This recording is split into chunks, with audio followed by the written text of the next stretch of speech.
ایک جگہ مناظرہ چل رہا تھا قادیانیوں سے، قادیانی مناظر تو تھے، لیکن ہماری طرف سے جو مناظر بیٹھے وہ علامہ Khalid Mahmood P H D London رحمہ اللہ بیٹھے۔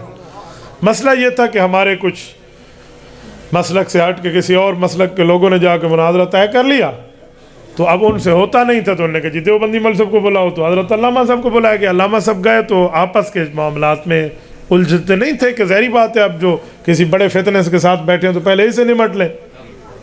تو علامہ صاحب کے سامنے انہوں نے شرطیں رکھی۔ شرطیں یہ تھیں کہ قرآن حدیث سے دلیلیں دو گے کہ مرزا قادیانی نبی نہیں ہے۔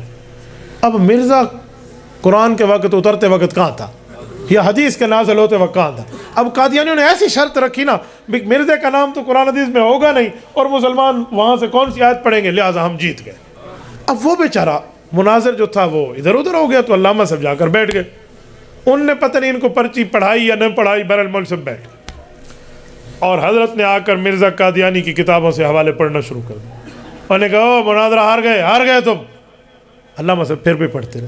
انہوں نے کہا پھر ہار گئے، یہ پھر بھی پڑھتے رہے، کیونکہ وہ ایک نتیجے تک لانا چاہتے تھے۔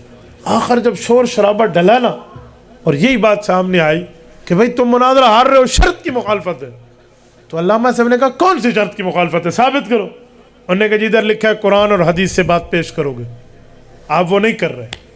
تو علامہ صاحب نے کہا لکھ دو کہ میں قرآن حدیث پیش نہیں کر رہا۔ تو انہوں نے تو فوراً لکھ دیا، یہ تو مرزا صاحب کی کتابیں پیش کر رہے ہیں بھائی۔ انہوں نے کہا آپ قرآن حدیث پیش نہیں کریں، لکھا ہوا آیا نا۔ علامہ صاحب نے کہا مناظرہ جیت گئے۔ کہا جی وہ کیوں؟ کہا اگر مرزا نبی ہے تو پھر اس کی باتیں تو حدیث ہوئی،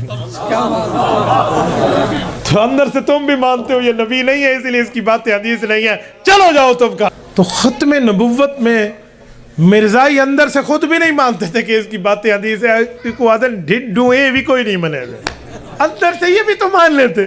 تو بھائی اس طرح کے کئی معاملے ہیں جہاں پر ان کو کھلے بجے لگے ہیں، جیسے ہم سریکی میں کہتے ہیں کوڑے گندے تھین، پھر بھی اس کے بعد ماننے کے لیے تیار نہیں ہیں۔ تو بھائی یہ دنیا کی ذلت ہے، اس سے لے لو اور واپس آ جاؤ، آپ رسول اللہ صلی اللہ علیہ وسلم کے قدموں میں آ جاؤ، ہم آپ کو بھائی کہہ کر اپنے سینے سے لگا لیں گے۔ ہمیں کوئی ذاتی دشمنی کسی سے نہیں ہے۔